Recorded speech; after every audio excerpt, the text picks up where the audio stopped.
Welcome to the Journal Editorial Report. I'm Paul Gigot. The Supreme Court on Wednesday agreed to decide whether former President Donald Trump should be immune from prosecution in his federal election interference case, dealing a blow to special counsel Jack Smith's effort to try the former president and likely 2024 Republican nominee before November.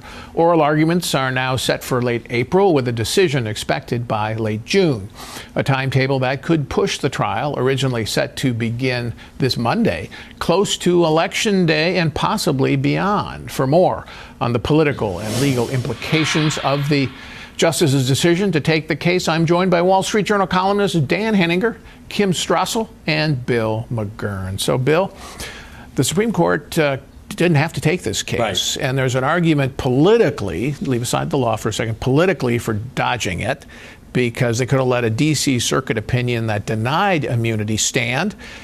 Now they take this, they rule one side or the other is going to hate them. Right. I think you said before, the Supreme Court is the only institution in Washington that's functioning. And I think, seriously, I think this proves it, because the easy thing to do would be to just let it go by. And as you say, it's complicated. I don't think there's a black and white answer. It has to do with whether what he did was in the outer limits of his official duties. That line has not been drawn. Right. So there's a lot of questions where you draw it, and then if it applies to Trump. So I don't think there's a clear-cut answer on each side. So again, the easy thing would be to punt, because a lot of people are going to be unhappy whatever they choose. I think Donald Trump benefits, as usual, by having unhinged enemies that overreach all the time.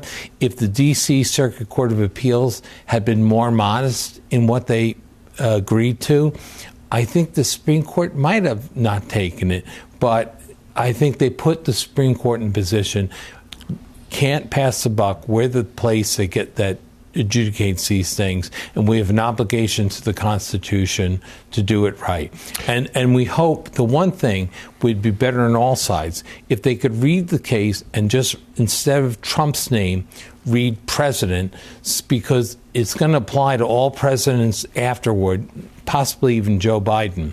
There's a precedent, Dan, Nixon v. Fitzgerald, a case, Supreme Court case, 1982, where the court said that former presidents have absolute immunity from prosecution against civil lawsuits for acts that are within the outer perimeter of his official duties.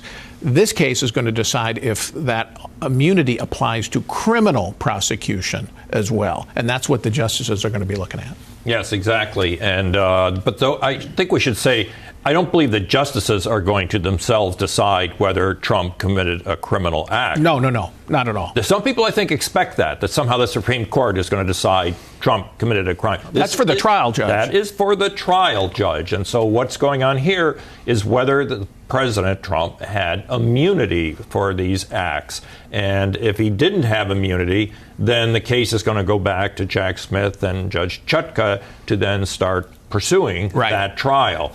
Otherwise, it goes back to the trial court for a finding of fact on whether... Probably, if the court remands that case back, finds he does have absolute immunity, and then says, but we don't know if these acts were in the outer perimeter, that's for the trial court to look at and investigate and go back and have a fact finding. Let's keep in mind, there's an almost obsession around the idea that this involves Donald Trump. And I think what's important here is that the Supreme Court understands whatever they do is going to set a precedent, which could affect future presidents. Presidents make tough decisions all the time. And if a president has to sit there while in office trying to figure out whether he's going to be criminally prosecuted after he's out of office, they're going to be consulting with White House lawyers all the time rather than making decisions in interest of the public good. And that was the argument about civil lawsuits in the Nixon v. Fitzgerald case. Kim, let's talk about the timeline here. This really does push things back for Jack Smith. Let's say that the president is found not to be immune. Jack Smith can then go to the trial, but the Supreme Court, they won't issue a ruling until May or maybe even June. And then that will push the trial judge has said the parties need, as much as 3 months to prepare for the trial. That pushes it right into September, which is, talk about a tough decision for Merrick Garland. Are you going to let that trial proceed in the middle of a campaign? Well, to be very clear, Department of Justice guidelines would say that you would absolutely not allow that trial to continue because they have a very firm rule written around the Justice Department interfering or using prosecutions or engaging in prosecutions in a way that can affect the outcome of elections. They've always stuck very strongly to that. By the way, ask Hunter Biden, whose own prosecution we now know from whistleblowers was delayed multiple times because of the fear that this would somehow interfere with Joe Biden and his campaign. Hunter wasn't even the one on the ballot. So they have taken it very seriously in the past.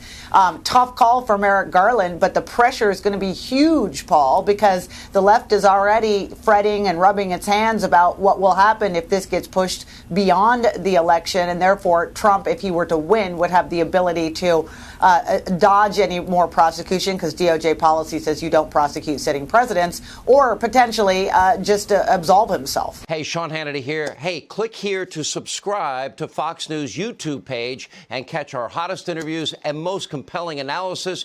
You will not get it anywhere else.